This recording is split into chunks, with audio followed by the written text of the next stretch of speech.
안녕하세요. 저는 부산에 살고 있는 30대 남성입니다. 제가 기장에 거주할 때 있었던 일인데요. 직접 경험한 당사자로서 절대 잊을 수 없는 사건이고 다들 조심하셨으면 하는 뜻으로 사연을 보냅니다. 5년 전에 있었던 일이니까 제가 20대 후반에 경험한 일입니다. 그 시절 제가 하던 일은 아는 형님 가게에서 1톤 트럭으로 각종 배달 업무를 하고 있을 때였죠. 큰 돈이 되는 건 아니었지만 어차피 저는 독신주의라 혼자 벌어 먹고 살기에 충분한 월급이었습니다. 그 당시 가게에서 5km 정도 떨어진 곳에 살고 있었고 그곳 근방에서 일어난 섬뜩한 경험담이죠. 사건이 일어난 그날 밤은 평소보다 조금 늦게 퇴근하던 길이었는데 그게 일이 많아서 그런 건 아니었고 가게 형님이 좋은 여성분이 있다면서 자꾸만 소개를 해주겠다는 겁니다. 앞서 말씀드렸듯이 저는 독신주의라 결혼은 물론 여자를 사귈 생각조차 없었는데 가게 형님은 저를 생각해서 참한 여성분을 소개해준다고 하셨고 그 말에 끝내 거절하느라 평소 시간보다 퇴근이 늦어졌던 거죠. 저는 얼른 씻고 맥주 한잔 하려는 생각으로 서둘러 집으로 향했습니다. 잠시 후 제가 거주하는 원룸 주차장에 트럭을 주차하고 차에서 내리는데 어디서 이상한 소리가 들리더군요. 그래서 무심코 골목 부근을 쳐다봤더니 글쎄 바닥에 사람이 누워있는 겁니다. 그냥 지나쳤으면 몰랐을 텐데 어딘가 불편한지 끙끙 앓는 소리를 내고 있었죠. 뭐지? 사고라도 난 건가? 누구라도 그런 상황이 되면 모른 척하고 지나가는 건 힘들 겁니다. 물론 저도 마찬가지였기 때문에 얼른 사람이 쓰러져 있는 부근으로 뛰어갔죠. 저기요, 괜찮으세요? 어디 다친 거예요?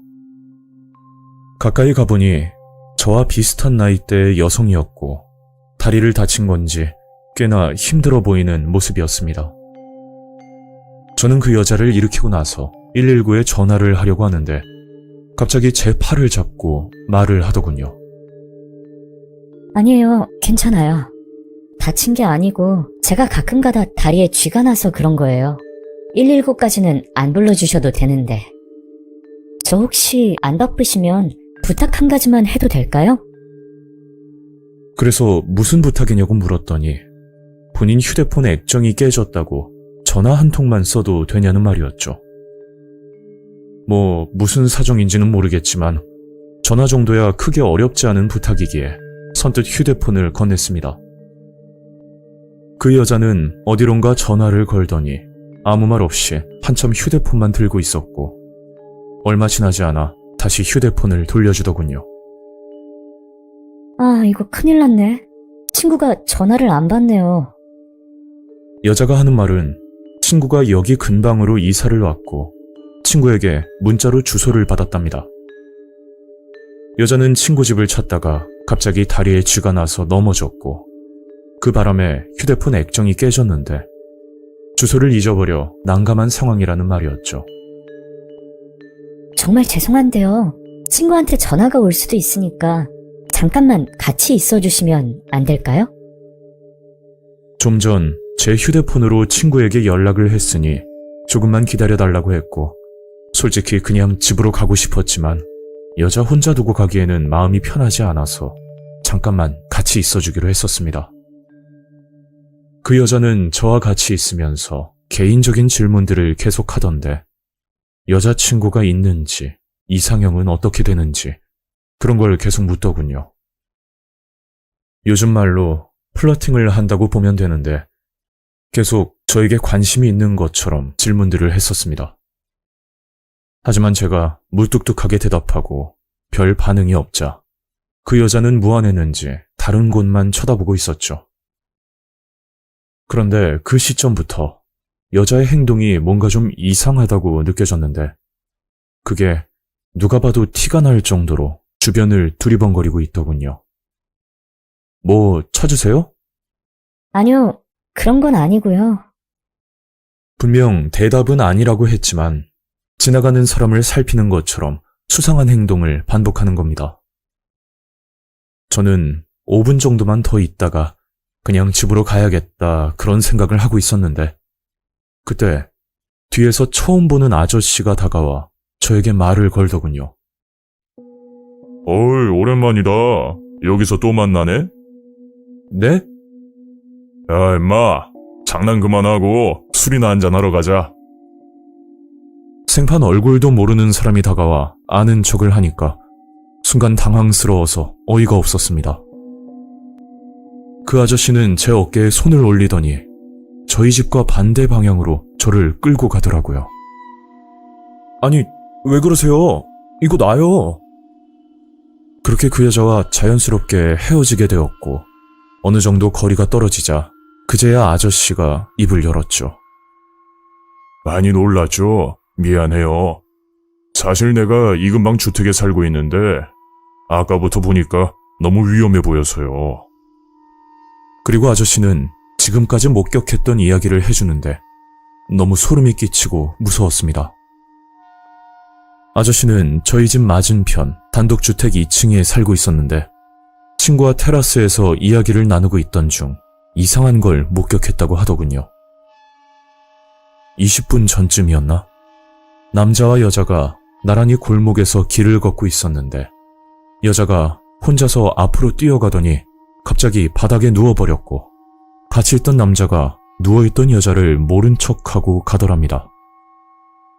모르는 사람도 아니고 좀 전까지 같이 걷던 일행인데 그냥 지나가는 것도 말이 안 되고 너무 황당해서 지켜보고 있었다고 했죠.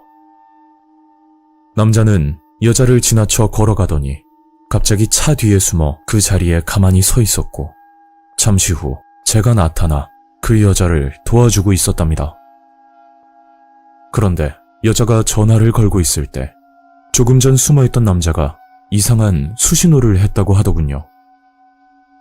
머리 위로 크게 세모 모양을 만들었다고 하는데 그게 무슨 뜻인지는 전혀 알 수 없었다고 합니다. 그리고 수신호가 끝나자마자 숨어있는 남자 주변으로 2명의 남자가 더 다가왔고 누가 봐도 수상하고 위험해 보여 서둘러 제가 있는 쪽으로 내려왔다고 하더라고요. 만약 그 상황에 자연스럽게 행동하지 않으면 숨어있던 남자들이 튀어나올까 싶어 아는 사람인 척 연기를 했다는 말이었습니다. 저는 그날 밤 집으로 들어가지 못하고 가게 근처 모텔에서 하룻밤 묵고 다음날 출근을 했죠. 그리고 그날 일을 하고 있었는데 모르는 번호로 문자 하나가 오더군요.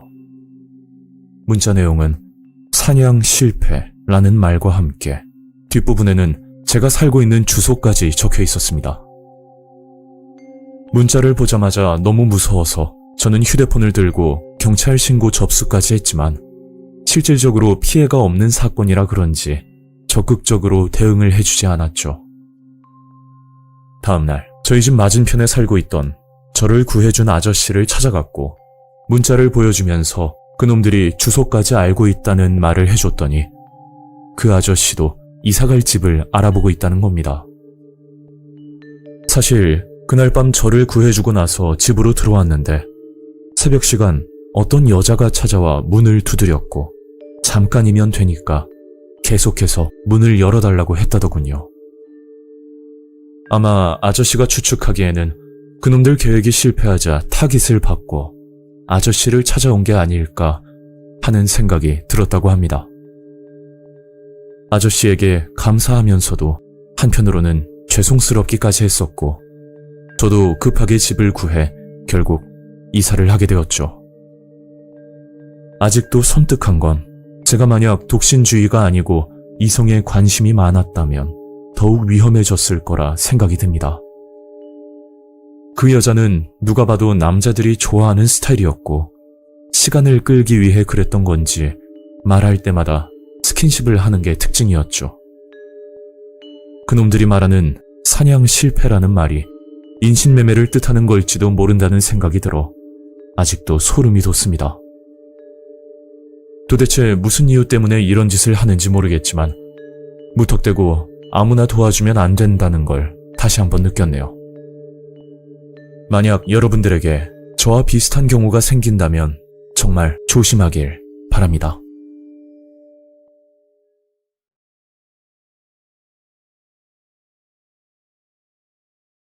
안녕하세요. 저는 대구에 거주하는 30대 남성입니다.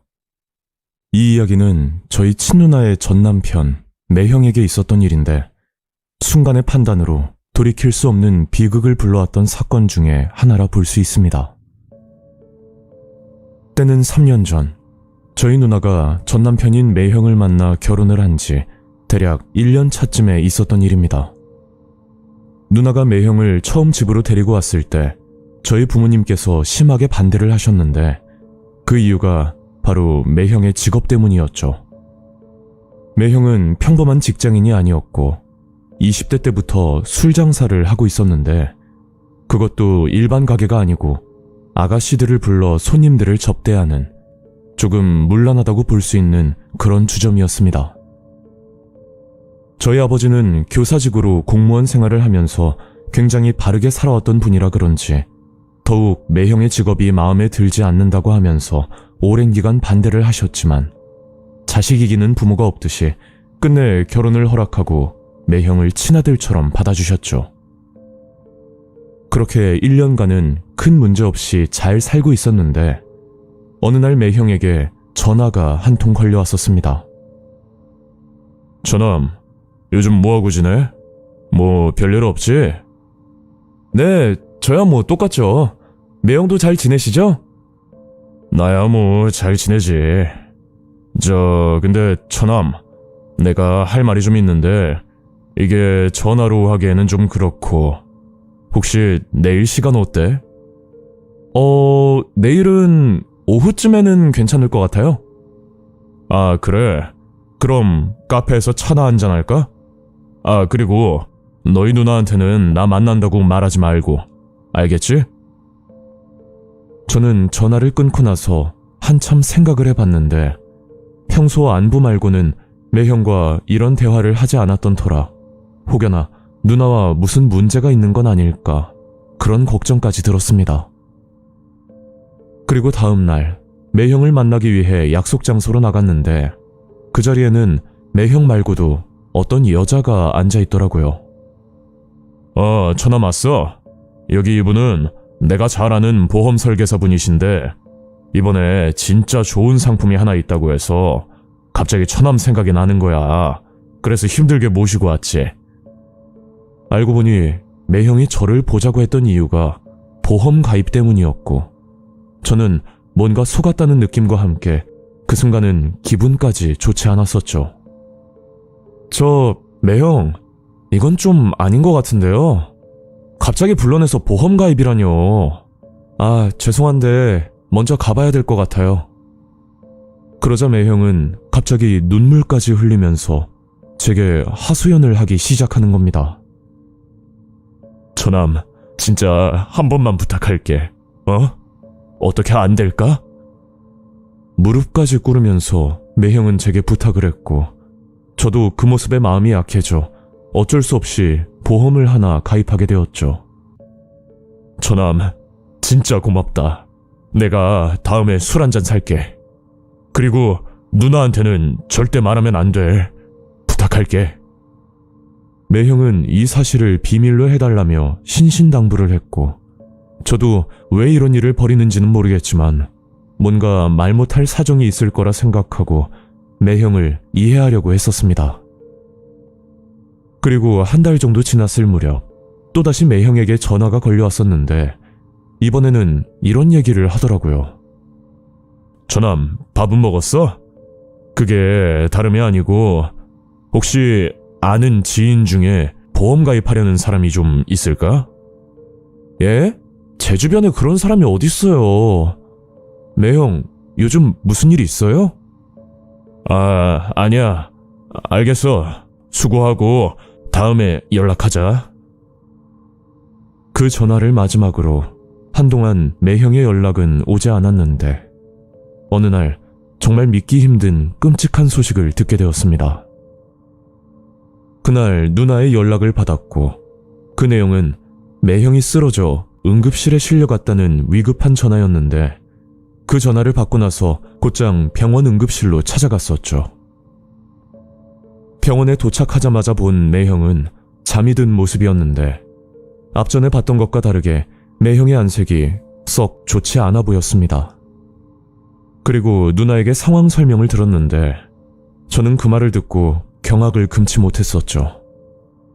너네 매형이 유서까지 쓰고 목숨을 끊으려고 일부러 약 먹고 쓰러진 거야. 말 그대로 매형은 극단적인 선택을 시도했던 거고 다행히 빠르게 병원으로 옮겨져 목숨에는 지장이 없었지만 이런 시도를 감행했다는 것 자체가 저에겐 큰 충격으로 와닿을 수밖에 없었습니다. 그 뒤로 매형은 퇴원을 하고서도 전처럼 가게 일도 나가지 않고 어딘가 정신이 나간 사람처럼 늘 집에만 있었는데 그런 매형을 보고서 너무 안타깝고 안쓰럽기도 했지만 한편으로는 누나를 혼자 두고 목숨을 끊으려고 했던 사실이 솔직히 원망스럽기도 했었죠. 분명 뭘 숨기는 게 있는 건 분명한데 매형에게 물어봐도 속 시원하게 대답을 해주진 않았고 자꾸만 힘들다는 말만 반복하더라고요. 그리고 이 일이 있고 나서 얼마 뒤 매형이 왜 그런 선택을 하려고 했는지 밝혀지는 사건이 드디어 일어나게 됩니다. 저는 매형을 통해서 가입을 했던 보험을 해지시키려고 보험사에 전화를 해서 보험 해지를 했었는데 그날 오후쯤 보험 담당자라면서 한 여자에게 연락이 오더라고요. 저기요, 지금 나한테 말 한마디도 없이 보험 해지를 하면 어쩌자는 거야? 지금 장난해요? 담당자라는 그 여자는 매형과 카페에서 만난 여자였고 보험 가입을 권유할 땐 세상 친절했던 사람으로 보였지만 그날 전화의 목소리는 저를 죽일 듯한 목소리였죠. 내가 이런 말까지 안 하려고 했는데 그쪽이 처남이라고 그랬나? 자기네 매형이 무슨 짓을 했는지 내 입으로 직접 말을 해줘야 되나? 아니, 무슨 말씀을 하시는 거예요? 그리고 저희 매형이 왜요? 난 그쪽이랑 더 이상 할 말 없고 내가 자기네 누나한테 직접 말해줄게. 그렇게 그 여자는 일방적으로 전화를 끊어버렸고 며칠 뒤 믿었던 매형에게 뒤통수를 얻어맞는 일이 벌어졌었죠. 그날 누나가 저희 부모님과 저에게 할 말이 있다면서 누나 집으로 초대를 했었는데 거기서 믿기 힘든 이야기를 듣게 되었습니다. 그건 매형과 이혼을 한다는 이야기였고 부모님은 깜짝 놀라서 이유를 물었더니 매형이 보험 설계사인 여자와 바람이 났는데 심지어 누나가 집에 없을 때 안방 침대에서 잠자리까지 했었다는 당혹스러운 말을 하는 겁니다. 아니 자네, 지금 우리 딸이 하는 말이 사실인가? 저 장인어른, 제가 입이 10개라도 할 말이 없습니다. 매형은 지금까지 있었던 일에 대해 설명을 했고 그 사건은 이러했었습니다. 어느 날 주점에 자주 방문했던 단골 손님이 어떤 여자를 데리고 왔었다는데 몸매가 늘씬한 건 물론 누가 봐도 상당한 미인이었다고 합니다. 그 후로부터 그 여자가 자주 가게로 놀러왔고 그런 계기로 연락처까지 교환하고 조금씩 친해지게 되었답니다. 여자의 직업은 보험 설계사였고 매형을 만날 때마다 보험 권유를 했었다는데 한날은 그 여자가 술을 먹고 가게로 찾아와 매형에게 스킨십을 하면서 유혹을 한 적이 있었다고 했죠.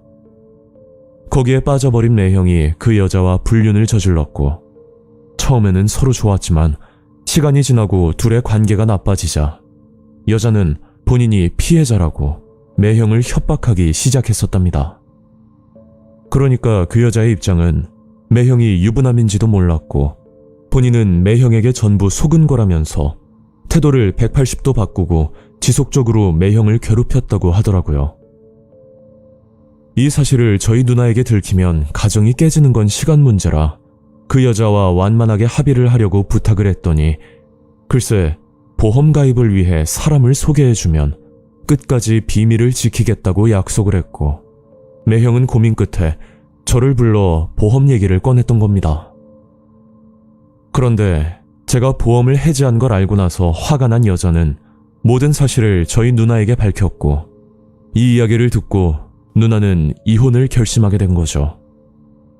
알고 보니 그 여자는 보험 가입을 위해서는 수단과 방법을 가리지 않기로 유명한 여자였고, 정확한 건 모르지만 그 보험사에서도 어느 정도 알고 있는 눈치였는데, 워낙 실적이 우수하고 보험왕까지 했던 탓인지 개인 사생활이라는 이유로 보험사에선 전혀 신경을 쓰지 않는 눈치였습니다.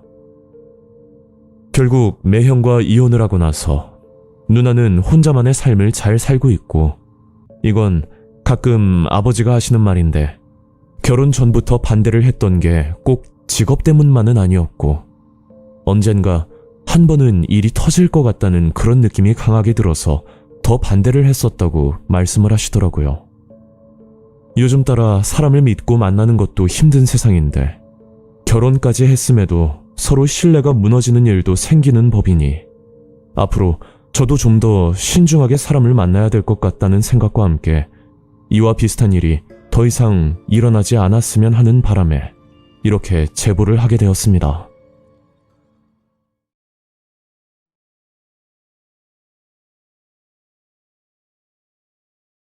안녕하세요. 저는 서울에 거주하는 30대 남성입니다. 이 일은 저와 가깝게 지내던 지인에게 일어난 사건인데, 이 사연을 듣는 모든 분들이 경각심을 가졌으면 하는 마음에 이렇게 사연을 보내게 되었습니다. 이 이야기는 2024년에 일어난 실화이며, 제가 대학교 시절 알게 되었던 여자 후배 고은이의 이야기입니다. 고은이에 대해 간단히 말씀드리면, 상대를 편하게 만들어주는 성격에 거기다 자기 관리도 잘했던 편이라 늘 주변에 사람이 많은 후배였습니다. 저는 대학교를 졸업한 뒤에도 고은이와 가끔 연락을 하면서 안부를 묻고 지냈는데, 어느 날 고은이에게 전화가 걸려왔었죠. 네, 여보세요? 선배, 저 고은인데요. 제가 좋은 소식이 있는데, 사실 저 올해 안에 결혼할 것 같아요. 그래? 진짜 잘됐다. 축하해. 고은이 너도 이제 30대 초반인데 뭐 어떻게 보면 결혼 정년기지. 근데 신랑 될 사람은 어떤 사람이야? 그러자 남자친구에 대해서 설명을 해주는데, 같은 남자로서 정말 대단하다는 생각이 들 정도였습니다. 그 당시 고은이는 공기업에 다니면서 비교적 안정적인 생활을 하고 있었는데, 결혼 정년기가 다가오자 친구에게 소개팅을 부탁했고, 거기서 민철이라는 남자를 만나게 되었다고 합니다. 이 남자는 건축자재 관련 일을 한다던데, 30대 초반의 젊은 나이에 꽤나 건실한 사업을 하고 있었고, 최근에는 사무실도 확장한 데다 또 건축자재를 운반하는 트럭까지 구비할 정도로 사업이 잘 되고 있다는 말을 하더라고요. 야, 그 친구 대단하네. 집안이 좀 부유한 편이야? 아, 그런 건 아니에요. 남자친구도 밑바닥부터 일해서 돈 한 푼 안 쓰고 모아서 시작했는데 운이 좋았나 봐요. 그래, 진짜 축하하고 청첩장 나오면 연락 줘. 저는 기분 좋게 전화를 끊었고, 그 후 한 달 정도 지났을 때 마트에 장을 보러 갔다가 우연히 고은이와 고은이 남자친구를 만나게 되었습니다. 고은아, 너를 여기서 만나네? 선배, 이게 웬일이에요? 아, 이쪽은 제가 앞전에 말씀드린 남자친구예요. 고은이는 남자친구와 함께 집에서 요리도 해먹을 겸 마트에 들른 거였고, 시간 괜찮으면 카페에서 차 한잔 마시자고 이야기를 하더라고요. 그렇게 카페로 가서 얘기를 나눴고, 민철이라는 친구는 사람은 참 좋은 것 같은데, 저만 느낀 건지는 모르겠지만 뭔가 숨기는 게 있는 듯한 행동을 가끔씩 하는 것 같았습니다. 예를 들면 대화 도중 수시로 휴대폰을 본다던가, 아니면 딴 생각을 하고 있는지 말귀를 못 알아듣고 다시 질문을 하는 모습도 보였고, 아무튼 조금 이상하다 싶었지만 사업을 하는 친구라 바빠서 그런 거라 혼자 생각하고 그냥 넘겨버렸죠. 민철 씨라고 했죠? 고은이는 내가 참 아끼는 후배거든요. 둘이 결혼하더라도 지금처럼 잘해줘요. 아, 당연하죠. 형님 말씀처럼 제가 잘하겠습니다. 처음 본 사이였지만 민철이란 친구는 넉살이 좋은 성격 탓에 저랑 금방 가까워졌고, 그 만남 뒤로는 민철이와 형님 동생 사이로 지내면서 좋은 관계를 유지하고 있었습니다. 그렇게 고은이와 민철이는 부모님과의 상견례도 마치고 결혼식장과 신혼여행 예약 등 결혼에 필요한 일처리를 진행하면서 둘의 결혼은 아무 문제 없이 이루어지는 듯 했었죠. 하지만 몇 달 뒤, 결혼을 한 달 앞둔 2024년 9월, 저도 믿기 힘들 정도로 충격적인 소식을 듣고 말았습니다. 그날 집에서 TV를 보고 쉬고 있었는데 고은이에게 전화가 걸려왔고 저는 반가운 마음에 얼른 전화를 받았었죠. 고은아, 어쩐 일이야? 선배, 저랑 같이 경찰서 좀 가주실 수 있어요? 혼자서는 너무 무서워서요. 뭐? 경찰서? 아니, 무슨 일인데? 정확히 말 좀 해봐. 일단 제가 지금 선배 집으로 갈게요. 고은이는 차를 끌고 저희 집으로 찾아왔고 저는 고은이와 함께 경찰서로 찾아갔었습니다. 경찰서에는 민철이가 있었고 그제야 모든 내용을 알게 되었는데 참 씁쓸하면서 기가 막힐 노릇이었죠. 그 내용은 2024년 2월로 거슬러 올라갑니다. 민철이는 사무실을 개업하면서 자신의 사업을 도와주었던 사람들과 그리고 친구 지인들을 번갈아 초대하면서 개업식 겸 파티를 진행했었답니다. 평소 술을 좋아했던 민철이는 개업식을 앞두고 소주 500병가량을 구매한 뒤 사무실 창고에 쟁여두고 손님들이 올 때마다 사놓은 술을 마시면서 축하 파티를 열었다고 했죠. 그렇게 4차례 정도 지인들과의 개업식 파티를 끝냈는데 무리하게 소주를 많이 구매했던 탓인지 500병 중 100병 정도의 소주가 남게 되었다고 합니다. 그래서 민철이는 100병의 술을 처분하려는 생각으로 중고 마켓에 소주를 판매한다는 글을 올렸고 그 당시 주류를 중고 마켓에 판매하면 안 된다는 사실을 민철이는 전혀 인지하지 못했던 것 같습니다. 판매글을 올리고 나서 거진 낱개로 구매를 한다는 메시지만 오던 때에 갑자기 100병을 전부 구입하겠다는 구매자가 나타났다고 합니다. 그래서 민철이는 구매자에게 연락을 했고 시간은 오후 6시, 구매자가 사무실로 직접 찾아와 직거래를 하기로 약속을 잡았다고 하더라고요. 그렇게 약속 시간이 가까워졌고 민철이는 사무실에서 구매자를 기다리고 있었는데 약속한 6시가 넘었음에도 구매자는 나타나질 않았다고 합니다.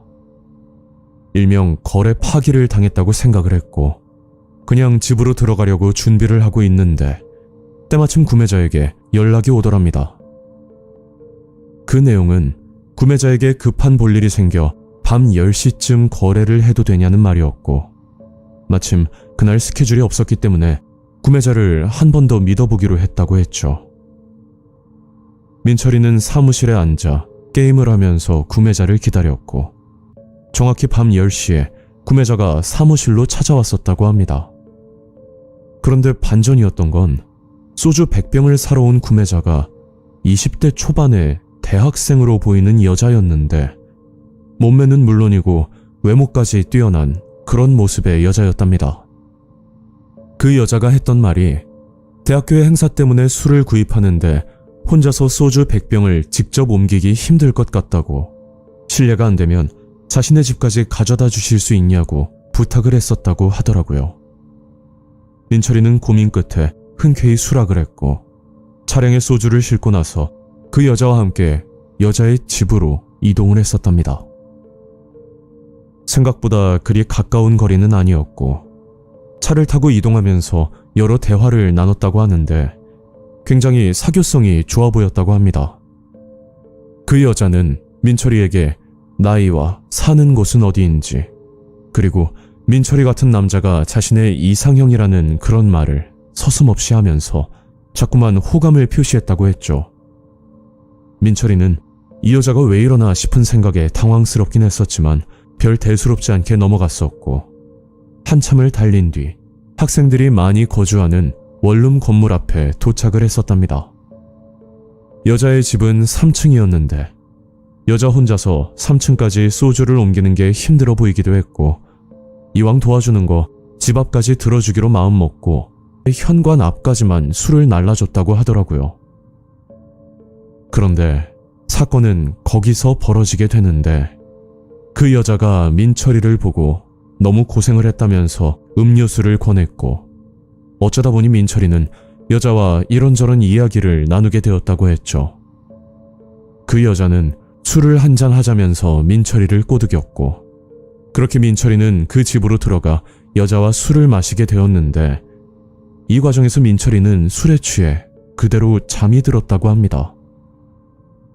그리고 이 사건이 있고 난 뒤 그 여자는 협박을 하기 시작했다는데 자신이 성폭행을 당했으니 합의금으로 5천만 원을 내놓으라는 황당한 말을 듣게 되었답니다. 알고 보니 20대 초반의 대학생이 아니었고 아직 20살도 안 된 미성년자였는데 그걸 빌미로 거진 6개월 동안 협박을 받았다고 하더라고요.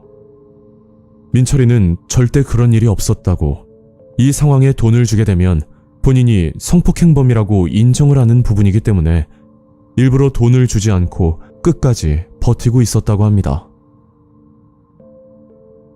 그러자 그 여자는 경찰에 신고를 했고 둘 사이에 성관계가 오갔는지는 저야 명확하게 알 수가 없지만 둘이 나눴던 카톡 내용에서 정황상 증거가 될 만한 것들이 발견이 되었고 결국 민철이는 결혼을 한 달 앞둔 시점에 미성년자 성폭행으로 인해 경찰 조사를 받게 되었던 겁니다. 그 와중에 고은이는 민철이의 말을 믿고 변호사를 찾아가 자문을 구했지만 이미 증거가 나와 있는 미성년자 성폭행 사건은 변호가 어렵다는 말을 듣고 다른 손쓸 방법을 찾을 수가 없었다고 하더라고요.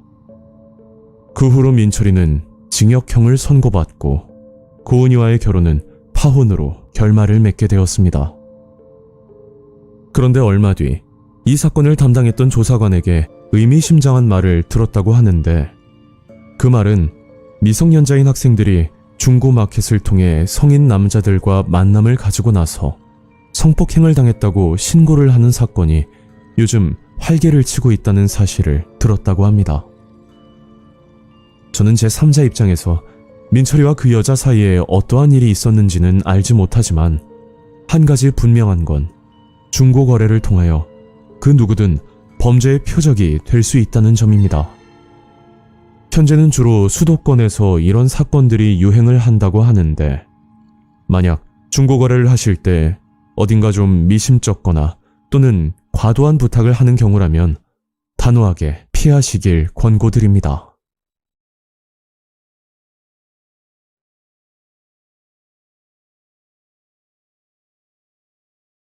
안녕하세요. 저는 경남 양산에 살고 있는 30대 직장인 남성입니다. 제가 괴들남님께 제보드릴 이야기는 제 삶을 송두리째 뒤흔들었던 끔찍한 일이고 이 이야기가 또 다른 피해를 막는데 조금이나마 도움이 되기를 바라는 마음입니다.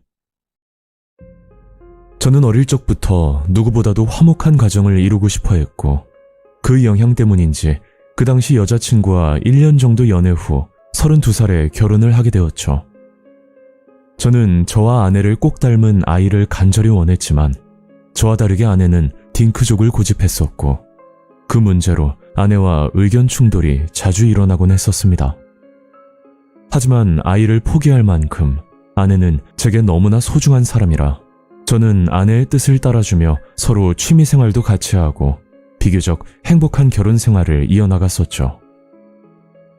그렇게 문제 없을 줄 알았던 결혼 생활은 불과 3년 만에 아내의 외도로 막을 내렸고 그때 그 충격은 이루 말할 수가 없었습니다.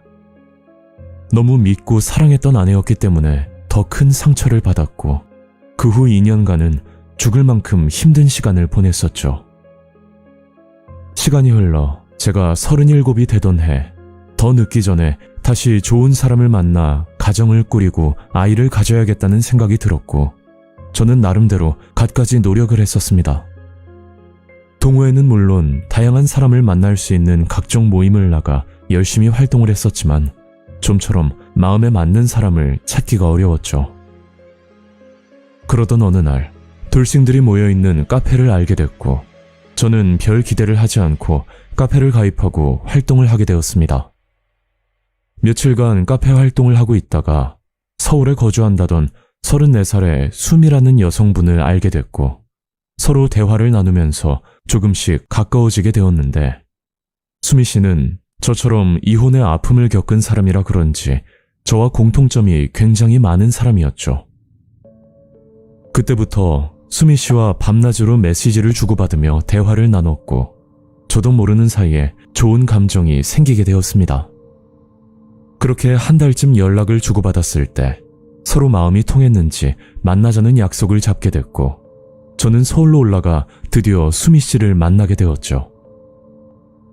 처음 수미 씨를 만난 장소는 서울역 앞이었고 만남 전 사진 교환을 해서 서로 얼굴은 알고 있었지만 또 이렇게 실물을 보니 사진보다 더 예쁘고 여성스러운 모습이었습니다. 안녕하세요, 준석 씨. 멀리서 오시느라 힘드셨죠? 뭘요.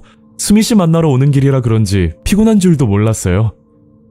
근데 제가 카페에서 누군가를 만나는 게 처음이라 너무 어색한데 그래도 이렇게 준석 씨 같이 좋은 분을 만나게 되어서 진짜 다행인 것 같아요.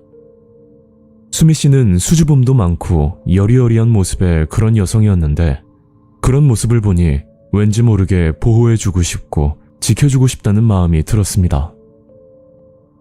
그날 이후로 저는 수미 씨에게 더욱 빠져버렸고 마음 같아선 매일 보고 싶은 마음뿐이었지만 저도 직장 문제가 있고 수미 씨도 바쁜 일정이 있어서 좀처럼 자주 만날 수는 없는 그런 상황이 아쉽기만 했었죠.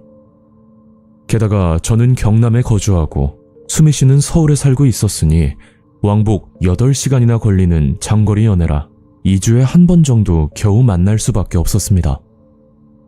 장거리 연애에 일까지 병행하며 두 지역을 오가는 것이 버겁긴 했었지만 서로에게 점점 더 깊이 끌렸고 시간이 지날수록 제 감정까지 더 커지게 되었죠.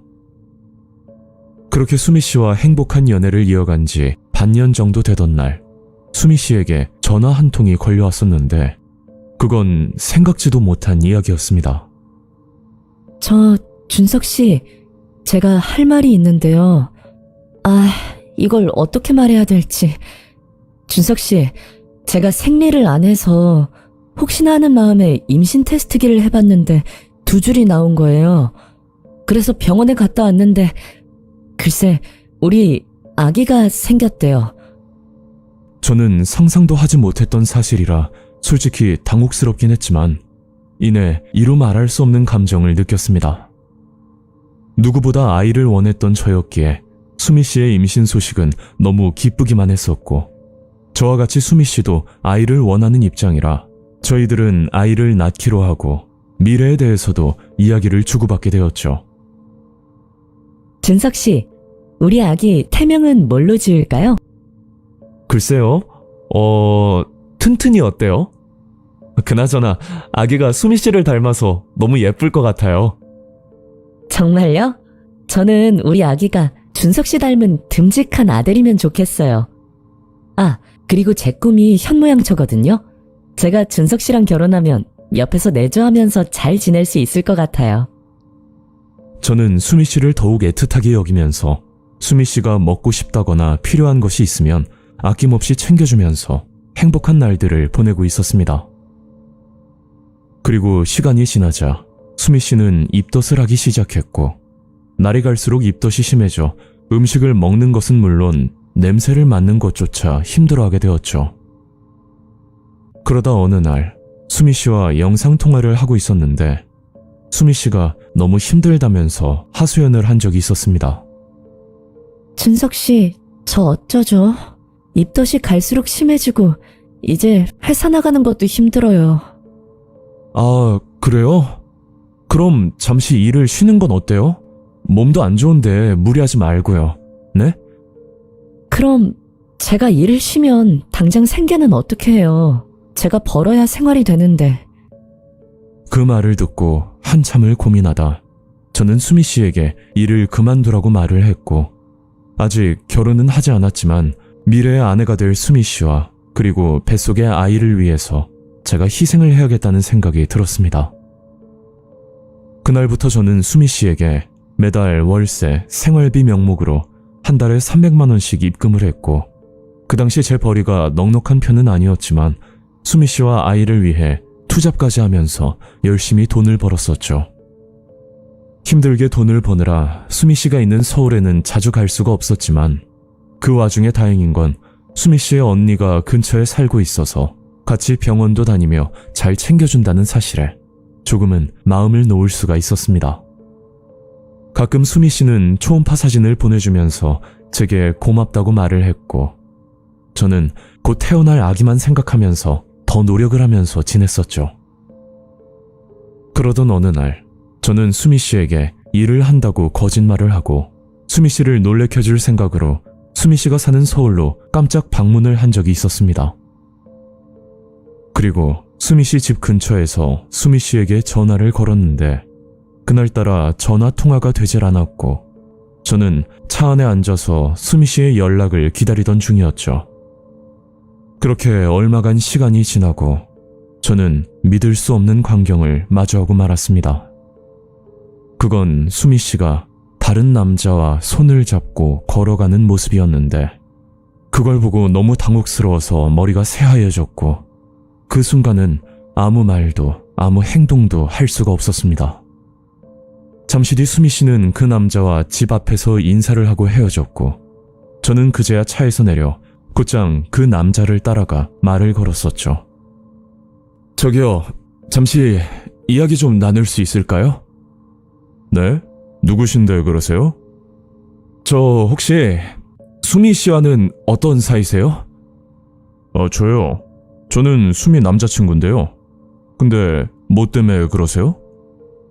저는 그 자리에서 그 남자와 오랫동안 대화를 나눈 결과, 돌싱 카페에서 수미 씨를 만난 것부터 수미 씨가 임신을 하고 결혼까지 약속을 했다는 내용까지, 한마디로 그 남자와 저는 서로 똑같은 상황이었다는 엄청난 사실을 알게 되었습니다.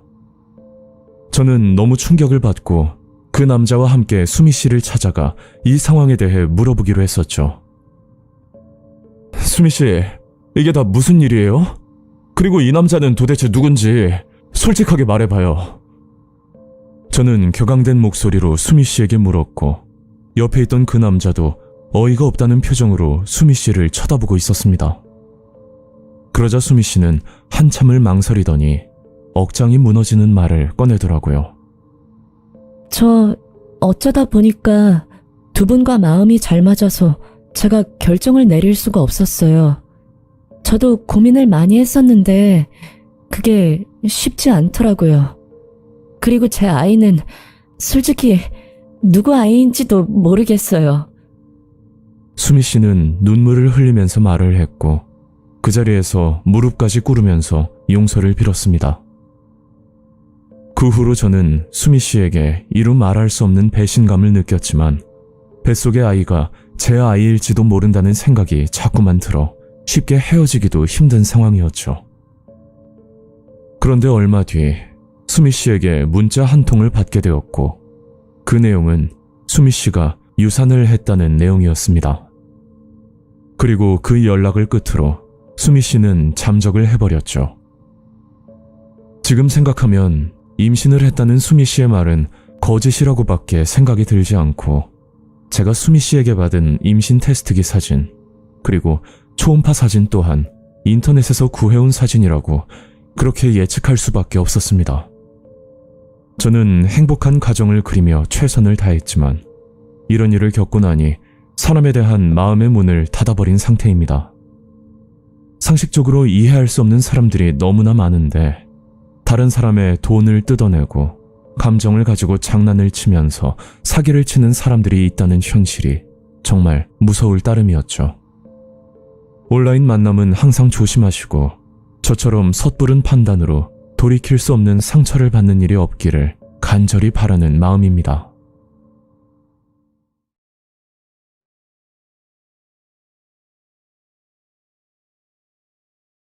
안녕하세요. 저는 포항에 살고 있는 30대 여성입니다. 평소 개들남님 채널을 즐겨보는데, 이번에는 제가 과거에 겪었던 사람을 믿지 못하게 된 일이 있어 이렇게 제보를 하게 되었습니다. 이 이야기는 지금부터 3년 전에 있었던 일이고 믿고 싶었던 남편에게 뒤통수를 맞은 뒤 사람을 믿는다는 것이 얼마나 어리석은 현실인지 다시 한번 깨닫게 된 사건입니다. 남편은 결혼 전부터 누구에게나 다정하고 친절했던 사람이었는데 그런 성격이 문제가 되었던 건지 남편 주변에 유독 여사친이 많은 편이었죠. 물론 본인은 아무 뜻이 없이 그냥 친절하게 대하는 거라 말했지만 제가 개인적으로 봤을 땐 분명 다른 이성에게 여지를 준다고밖에 볼 수 없는 태도로 보였습니다. 그래서 저는 늘 불안감이 많았고 그러한 문제로 연애를 하는 동안 서로 다툼이 잦아지곤 했었죠. 하지만 그럴 때마다 항상 먼저 사과를 해주면서 앞으로는 더 잘하겠다고 저를 안심시켰고 저 역시 그런 남편을 믿고 결혼을 결심했었습니다. 그리고 결혼 1년차 동안은 정말 제 인생에서 가장 행복한 시간이었는데 그 이유가 남편의 행동이 180도 바뀌었다는 점 때문이었죠. 남편은 연애 시절과는 완전히 다른 사람이 되어버렸고 남편 주변의 이성 친구들은 물론 결혼 전 같이 어울리던 동성 친구들까지 거리를 두면서 정말 성실한 생활을 지켜나갔었습니다. 퇴근을 하고 돌아오면 저와 둘이서 시간을 보내다 잠이 들었고 그때까지는 남편과 결혼을 잘했다고만 생각을 했었죠. 그렇게 행복할 줄로만 알았던 결혼 생활이 점점 깨지기 시작한 건 제가 중고 물품을 판매하기 시작했을 때부터였습니다. 한날은 제가 당근 앱으로 사용하지 않는 화장품 세트를 팔게 되었는데 하필 구매자와 약속한 시간이 병원 진료 시간과 겹치게 되었고 구매자에게 양해를 구하기도 애매한 상황이라 저는 재택근무 중이었던 남편에게 대신 거래를 좀 해달라고 심부름을 부탁한 적이 있었죠. 남편은 흔쾌히 알겠다면서 물건을 들고 거래를 하러 나갔고 저는 이 사소한 부탁이 저희 사이에 금이 가게 될 사건의 시작인 줄은 꿈에도 생각하지 못했습니다. 남편은 당근 거래를 하고 나서부터 뭔가 변화된 모습을 보이기 시작했는데 첫 번째는 개인적인 약속이나 모임들이 많아졌고 그리고 친한 친구가 다쳤다며 급하게 나가 다음날 아침에 들어오는 날도 간혹가다 존재했었죠. 그리고 두 번째는 쓰레기를 버리러 가거나 아니면 잠깐 샤워를 할 때도 항상 휴대폰을 가지고 다녔고 왠지 모르게 손에서 휴대폰을 놓지 않는 그런 느낌이 강하게 들었습니다. 분명 누군가와 메시지를 주고받는 건 확실했고 혼자서 실실 웃고 있다가도 제가 다가가면 황급히 표정을 바꾸곤 했었죠. 또 금요일 저녁이면 늘 저와 영화를 보던 사람이 이제는 당연하다는 듯이 친구와 약속이 있다고 말하는 날이 많아졌습니다. 저는 연애 때 느꼈던 그 불안감이 스멀스멀 피어올랐고 한 번 피어난 의심은 계속해서 저를 괴롭게 만들었죠. 하루하루 달라지는 남편의 모습에 피가 마르는 기분이었고 저는 도저히 안 되겠다는 생각에 결국 남편을 미행하기로 마음을 먹었습니다. 그리고 며칠 뒤 남편이 모임이 있다며 외출을 할 때 저는 남편의 뒤를 몰래 쫓았고 그 순간 심장이 미친 듯이 뛰었지만 이번에는 진실을 꼭 확인해야만 속이 풀릴 것만 같았죠. 그래서 남편을 미행한 결과 남편이 도착한 곳은 집 근처의 한적한 카페였고 대략 5분 정도 지난 뒤 어떤 낯선 여자가 카페로 들어와 남편의 맞은편에 앉는 모습을 목격하게 되었습니다. 두 사람은 무슨 이야기를 하는지는 모르겠지만 마치 그 모습은 다정한 연인처럼 보였고 그걸 보자마자 이성의 끈을 놓고 말았었죠. 그 길로 곧장 카페로 들어가 남편에게 다가갔고 남편은 저를 보고 소스라치게 놀란 표정이었는데 저는 남편보다 그 여자가 더 가증스럽고 짜증이 나서 도저히 견딜 수가 없었습니다. 저기요, 제 남편이랑 도대체 무슨 사이예요? 네? 아, 저기 오해하시는 것 같은데요. 저희 지금 당근 거래 때문에 만난 거거든요. 그래 여보, 조금 늦는다고 하시길래 날씨도 덥고 그래서 카페에 들어온 거야. 그리고 그 여자는 제게 휴대폰을 보여줬고 당근 거래 대화 내용을 보자마자 저는 너무 민망하고 부끄러워서 고개를 들 수도 없을 정도였죠. 그 채팅방에는 다양한 종류의 피규어를 판매한다는 글이 올라와 있었고, 남편과 그 여자는 단순 거래를 위해 카페에서 만난 것이 맞았습니다. 사실 제가 피규어를 모으는 취미가 있었는데, 남편이 거래하려던 물건은 제가 몇 달 전부터 갖고 싶다고 노래를 불렀던 한정판 피규어였죠. 알고 보니 남편은 저를 위해 깜짝 선물을 준비하고 있었던 건데, 저는 그런 남편을 의심했을 뿐만 아니라 바람이라는 추악한 상상을 했던 제 자신이 너무나 한심스러웠습니다. 저는 그 자리에서 그 여자분에게 몇 번이나 사과를 했고, 남편과 집으로 돌아오면서도 앞으로는 의심하지 않을 테니 대신 집에만 일찍 들어와 달라고 부탁을 하면서 상황은 그렇게 마무리가 되었습니다. 그 일이 있고 저는 남편을 온전히 믿기로 하고 남편의 행동에 대해 이해를 하려고 많이 노력을 하면서 지냈었죠. 여보, 이거 당신이 좋아할 물건 같은데? 가격도 저렴하고 지금 한번 가봐야겠다. 남편은 틈만 나면 당근 거래를 하러 나갔었고, 제게 뭔가라도 해주려는 그런 남편의 모습에 미안하면서 고마운 그런 마음뿐이었습니다.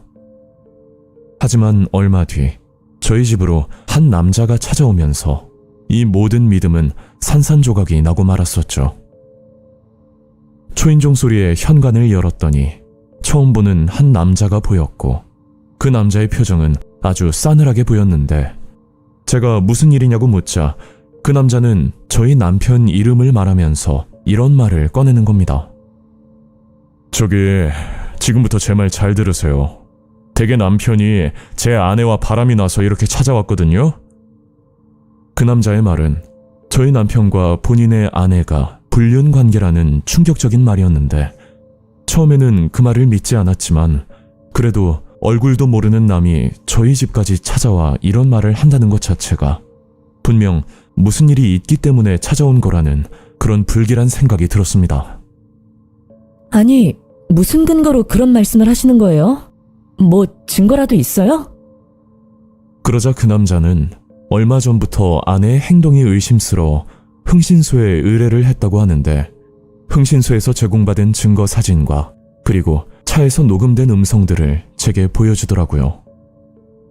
참나, 제가 밑도 끝도 없이 여길 이렇게 찾아왔겠어요? 이제 좀 믿으시겠죠? 그리고 아직 제 아내한테는 말 안 했거든요. 저는 이혼할 생각은 전혀 없고 그냥 이 집 남편하고 단판 지으려고 찾아온 거예요. 저 일단 며칠만 기다려주시면 안 될까요? 저도 확실한 증거를 제 눈으로 봐야 할 것 같아서요. 그 남자가 보여준 증거들이 충분히 있지만 저는 안면도 없는 남자의 말보다 직접 제가 확인을 해야 될 것만 같아서 며칠간 시간을 달라고 부탁을 했었죠. 그리고 그날 밤 남편에게 술상을 차려주면서 오랜만에 술을 한잔하자고 권유를 했고, 결혼 전부터 술은 누구에게도 지지 않는 저였기 때문에 그날 밤 취해서 쓰러질 만큼 술을 마셨습니다.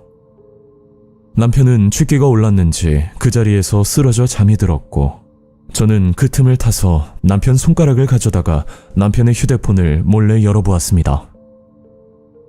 그렇게 한참 휴대폰을 살펴보고 있는데 카톡이나 문자, 그리고 통화 기록까지 샅샅이 뒤졌지만 딱히 의심스러운 내용은 전혀 발견할 수가 없었죠. 남편이 미리 지웠을 수도 있지만 평소 남편은 치밀할 정도로 꼼꼼한 성격은 아니라 흔적이 남아있을 거란 생각이 들었습니다. 그때 문득 당근 앱이 머릿속을 스쳤고, 저는 설마 하는 마음에 당근 앱을 열어 채팅 목록을 확인하는 순간 그제야 모든 걸 알 수가 있었죠. 남편은 전혀 필요가 없는 여성용 치마 또는 원피스를 파는 여러 명의 판매자에게 토시 하나 틀리지 않고 똑같은 메시지를 보내고 있었습니다. 그건 거래하고 싶어요 라는 지극히 평범한 메시지였는데, 한 가지 수상한 건 메시지 뒤에 하트 이모티콘이 있었던 사실이었죠. 그리고 대부분의 판매자는 답이 없었지만 그중 한 명의 채팅방에는 내일은 7시에 카페에서 만나자는 메시지가 하나 보였습니다. 저는 모든 걸 체념하고 다음날 아침 남편에게 솔직하게 말을 하라고 했더니 남편은 적반하장으로 도리어 화를 내면서 제게 언성을 높이더라고요. 당신 또 시작이야? 내가 분명히 말했지. 피규어 거래하는 분이랑 가끔 연락하는 거 가지고 지금 또 나 의심하는 거야? 진짜 사람 짜증나게 하네. 피규어? 그럼 치마나 원피스는 당신이 왜 필요한 건데? 내가 언제 필요하다고 했어? 아, 그건 그냥 당신 선물 사주려고 그랬던 거지. 이제 더 이상 못 들어주겠다. 며칠 전에 그 여자 남편이 우리 집에 찾아와서 사진부터 음성 녹음까지 다 보여주더라. 당신 이제 어떻게 하려고 그러고 다니는 거야? 그러자 남편은 더 이상 빠져나갈 길이 없다고 생각했는지 그제야 모든 걸 털어놓기 시작했는데 남편의 이야기를 듣고 도무지 이 남자와 같이 평생을 살 자신이 없어져 버렸습니다. 그러니까 제가 처음 남편에게 당근 심부름을 부탁했을 때 그날 남편과 거래를 했던 사람이 바로 불륜을 저지른 그 여자였고 처음 보자마자 서로 호감이 생겨 그날 카페에 가서 개인적인 이야기까지 나눴다고 합니다. 그 짧은 시간에 호감이 생긴 것도 어이가 없지만 그 뒤로도 남편은 계속 그 여자와 연락을 지속하면서 지냈고 카톡이나 문자는 불륜이 탄로날 수도 있다고 생각이 들어 고민 끝에 제가 좋아하는 피규어를 파는 척 미장 게시글을 만들고 나서 둘만의 만남이 필요할 때마다 거래하고 싶어요 라는 신호를 보냈었던 겁니다. 남편은 저의 취미와 선물에 대한 기대감까지 철저하게 이용한 악랄한 놈이었고 만약 상대방 남편분이 아내를 의심하지 않았거나 흥신소에 의뢰를 하지 않았더라면 저는 지금까지도 바보처럼 남편을 믿으며 살고 있었겠죠. 요즘은 바람 피우는 방법도 정말 가지각색이라는 것을 듣기만 했지 그런 교묘한 방법으로 배신을 당하게 될 줄은 전혀 상상도 하지 못했습니다. 그리고 더 소름 끼치는 사실은 현재도 유행하는 당근에서 쓰는 불륜 시그널이라고 하는데 상대에게 거래하고 싶어요 라는 메시지 뒤에 하트 이모티콘이 있으면 그게 불륜을 하자는 신호이니 혹시나 나의 남편 또는 나의 아내가 당근마켓을 주로 하고 있고 혹시 그런 메시지를 보낸 흔적이 있다면 그건 분명 의심해 보셔야 할 것 같습니다. 남편은 한 번만 봐달라며 울면서 빌고 빌었지만 한 번 바람을 피운 사람은 결국 또다시 바람을 피운다는 그런 사실은 변하지 않는 법이니 저는 뒤도 돌아보지 않고 그냥 단칼에 잘라내었었죠. 요즘 세상이 얼마나 추악하고 무서운지 두 번 다시는 생각도 하기 싫은 끔찍한 경험이었습니다.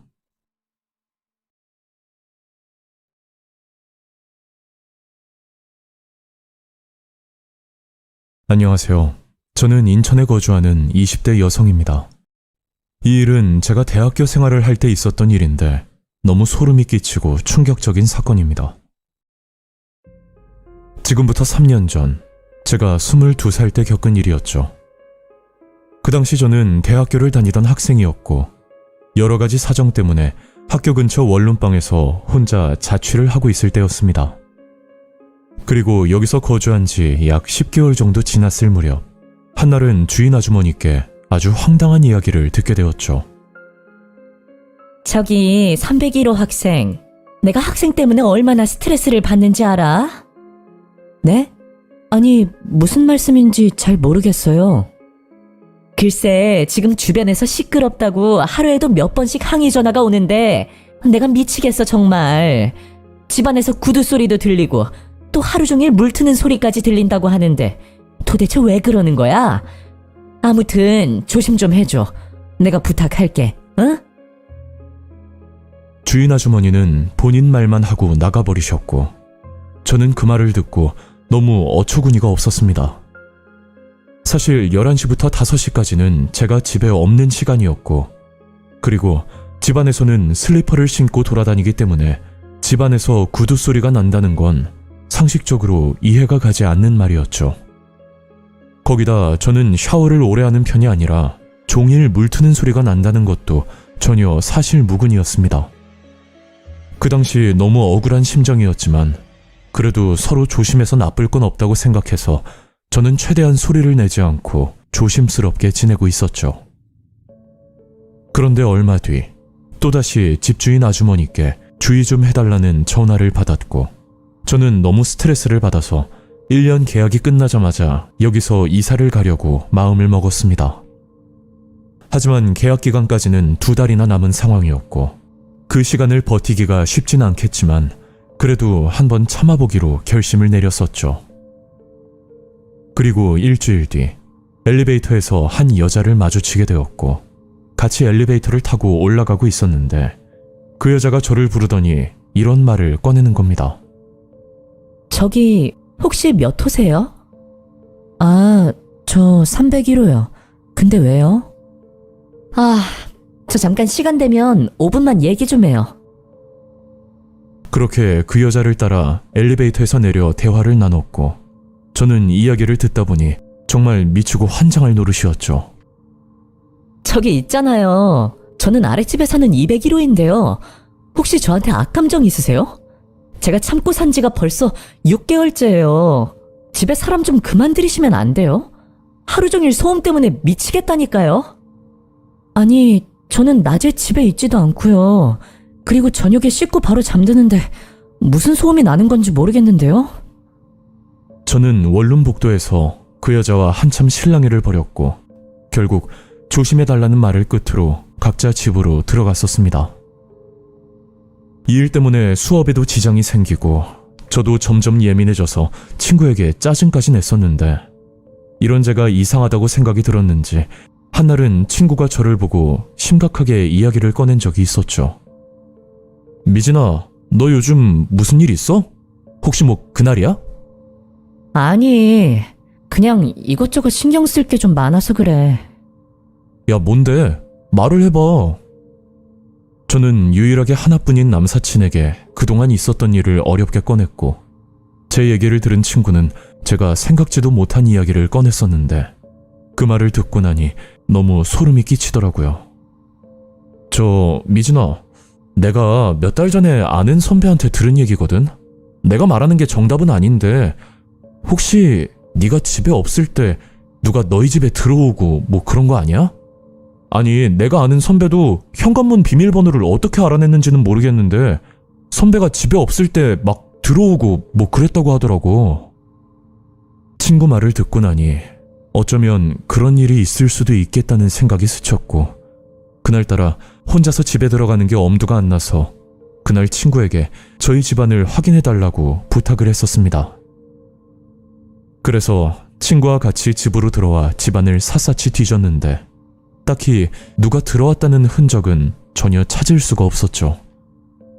저는 그날부터 하루하루가 피가 말리는 불안한 느낌이 들었고, 눈만 감으면 숙면을 하던 제가 얼마나 스트레스를 받았는지 이유 모를 불면증까지 생기고 말았습니다. 그렇게 한 달이란 시간이 지나고 여전히 소음 문제는 해결이 되지 않은 상태로 지내고 있었는데, 그날은 제가 몸이 너무 안 좋아서 오후 1시쯤 일찍 집으로 들어간 적이 한 번 있었죠. 비밀번호를 누르고 집으로 들어갔는데 어디선가 둔탁한 소리가 들렸고, 저는 이게 어디서 나는 소리인지 의아하기만 했었습니다. 그래서 집안을 둘러봤는데 화장실 문이 살짝 열려있는 걸 발견하고 곧장 달려가서 문을 열었지만 화장실에는 아무것도 보이지 않았죠. 그런데 한 가지 이상한 점은 머리를 감은 지 얼마 안 된 것처럼 화장실에서 샴푸 향이 진하게 났었는데, 참고로 그날 아침은 제가 몸이 안 좋아서 머리도 감지 않은 날이었습니다. 그 순간 친구에게 들었던 말이 생각나면서 온몸에 소름이 돋았고, 친구 말대로 이 집에 누군가 있을 수도 있겠다는 그런 섬뜩한 생각이 스치기 시작했죠. 저는 너무 무서운 나머지 친구에게 전화를 걸어 지금 집으로 와달라고 사정을 하면서 부탁을 했었습니다. 다행히 친구는 10분도 안 돼서 저희 집으로 도착했고, 저 대신 집안 곳곳을 살펴보고 있었는데 친구가 보일러실 창문을 열더니 아무 말도 하지 않고 멍하니 밖을 쳐다보고만 있는 겁니다.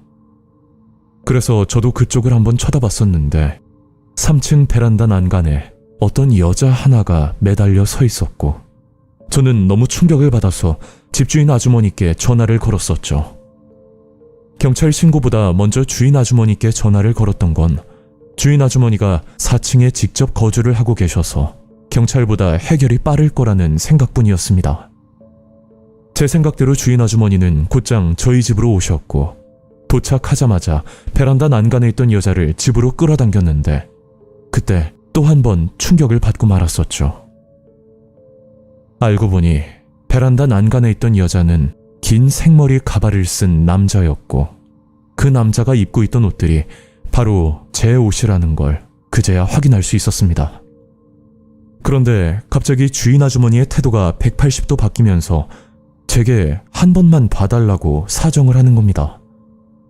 저는 지금까지 저를 오해하고 소음의 원인이 제게 있다고 의심을 했던 부분 때문에 제게 용서를 구하는 거란 그런 단순한 생각이었는데 사실 그보다 더 섬뜩한 일이 존재하고 말았었죠.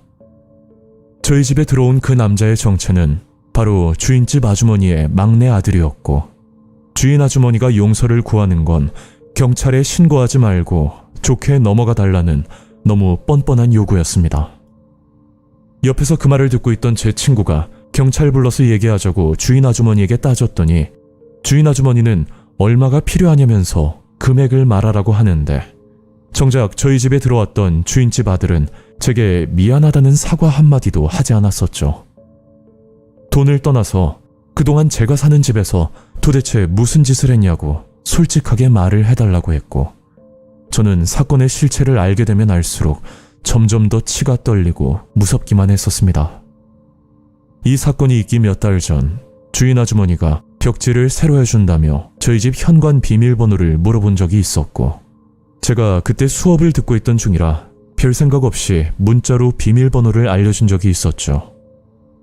저는 주인 아주머니가 위층에 살고 계시고 딱히 비밀번호를 바꿔야겠다는 생각도 하지 않고 지냈었는데 이 일이 이렇게까지 문제가 될 줄은 생각도 하지 못했습니다. 그러니까 주인집 아들이 아주머니 휴대폰을 보고 호기심에 저희 집에 들어왔다가 제 속옷도 입어보고 제 구두도 신고 돌아다니고 저희 집에서 샤워까지 했었다는 아주 끔찍한 사실을 알게 되었죠. 심지어 그 짓을 몇 개월 동안 했음에도 전혀 눈치채지 못했던 제가 참 바보 같고 한심스럽다는 생각까지 들었습니다. 결국 주인 아주머니는 제게 무릎까지 꿇으면서 만약 이런 사실을 알았더라면 때려 죽여서라도 바로잡았을 거라고 자식을 잘못 키워서 미안하다고 한 번만 용서해달라고 제게 사정을 했었죠. 그때는 아무 생각도 들지 않았고 그냥 이 상황이 역겹고 소름이 끼쳐서 당장 집에서 나가달라고 했고 며칠 뒤 경찰에 신고하지 않는 조건으로 보증금과 합의금을 받고서 무사히 그 집을 빠져나오게 되었습니다. 제가 이 일을 겪기 전까지만 해도 안전 불감증이 조금 있는 편이었는데 요즘은 어딜 가나 늘 조심하면서 주의를 하는 성격으로 바뀌었고 특히 성별을 떠나서 혼자 사시는 분들은 항상 경각심을 갖고 더욱 주의를 하면서 살아야 할 것 같습니다. 오늘 이야기는 여기까지입니다. 구독과 좋아요 잊지 않으셨죠? 다음 영상으로 또 뵐게요. 감사합니다.